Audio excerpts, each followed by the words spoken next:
Hello, and welcome to 5 Minute Math. For today's number top, we are looking at these two fractions, trying to decide which one is greater. Now, without changing these into decimals, doing any type of cross multiplication, I want you to notice the difference between each numerator and denominator, because we can use that. You notice how 11, if you add two more, you're going to get 13, and 9, if you add two more, you're going to get 11. So there's a standard distance between how many pieces we have in the numerator and how many pieces there are the denominator. And we can use that. Think about if I were to make a fraction here. So let's say I've got a fraction bar here. And I'm going to shade in 1/3. I want to make that distance of 2 between the numerator and the denominator.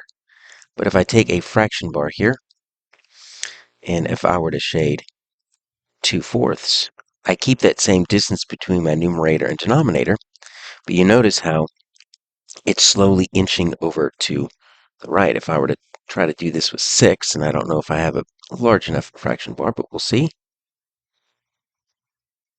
If I were to do 1, 2, 3, 4, 6, you notice how we're getting more and more.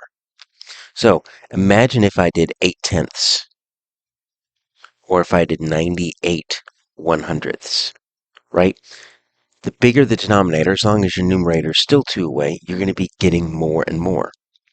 So we could use that same thing here. Take a look at my 11/13ths and my 9/11ths. Okay, so they're still 2 away, but you notice how we've got smaller pieces and there's more of them, and there's bigger pieces and there's less of them. If we use this logic here, right, this 8 out of 10 would be, let's see if I can draw that, almost be like this whole top row right here, and that. So that's going to be even more.